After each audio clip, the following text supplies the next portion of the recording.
প্রচণ্ড গরমে চেষ্টা করি যাতে হাতের কাছে একটু জ্যান্ত মাছ পাই। আর জ্যান্ত মাছ পেলে, অন্তত জ্যান্ত শোল মাছ পেলে আমার কিন্তু গরমের মধ্যে এই রেসিপিটা একদম ধরাবাঁধা।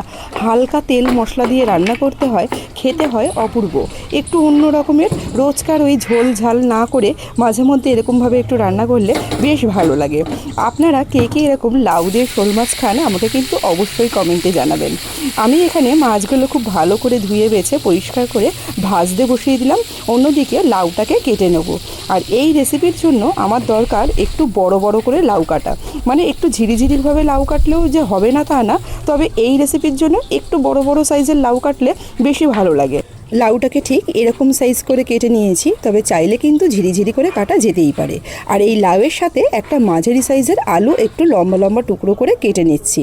যেহেতু লাউটা এখানে একটু বড় সাইজের কেটেছি, তাই আলুর টুকরোটাও একটু বড় বড় সাইজেরই রাখবো। ঠিক ঝিরিঝিরি যেরকমভাবে আমরা কাটি তার থেকে একটু বড় সাইজের রেখেছি, যাতে একটু মুখে পড়ে, তাতে কিন্তু খেতে বেশ ভালোই লাগে। এখানে কাটাকাটির পর্ব শেষ। আর অন্যদিকে মাছগুলোও কিন্তু ভাজা হয়ে গেছে। মাছগুলোকে কিন্তু খুব বেশি কড়াও করিনি, আবার একেবারে একদম অল্প করে ভেজেছি তাও না, একটা মিডিয়াম মানের করে ভেজে রেখে দিয়েছি। এরপর শুকনো খোলার মধ্যে 1 চামচ জিরে একটু হালকা তেলে ভেজে নিচ্ছি। একটু হালকা হালকা গন্ধ যেই বেরোবে এটাকে শিলপাটায় বেটে রেখে দিলাম। এরপর অল্প করে তেল দিলাম। লাউ কিন্তু এখানে বেশ খানিকটা রয়েছে, সেই অনুযায়ী তেল আমি এখানে অল্পই দিয়েছি। দিয়ে দিচ্ছি কাঁচা লঙ্কা আর কালো জিরে ফোড়নে। ফোড়ন থেকে খুব সুন্দর একটা গন্ধ বেরালে এর মধ্যে কেটে রাখা যে আলুর টুকরোগুলো ছিল সেগুলোকে প্রথমে হালকা করে একটু সাঁতলে নেব।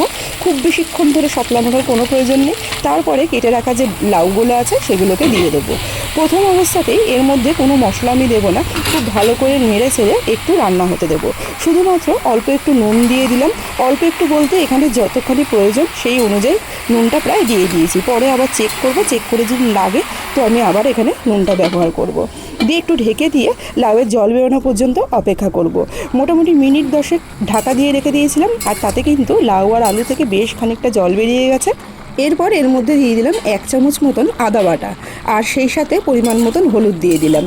খুব ভালো করে নেড়ে চেড়ে আবারও ঢাকা দিয়ে মিনিট 5 মতন রান্না করে নেব, যাতে যেইটুকুনো বাকি রয়েছে সেইটুকুনও হয়ে যায়। আর লাউ থেকে কিন্তু এরকম সুন্দর একটা জল বেরালে বাদবাকি ওই জলেই রান্নাটা হবে।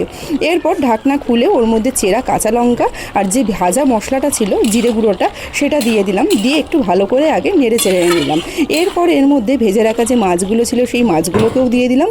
আর এই লাউয়ের যে জলটা বেরিয়েছে সেই জলেই কিন্তু মাছগুলো বাদবাকি সেদ্ধ হবে।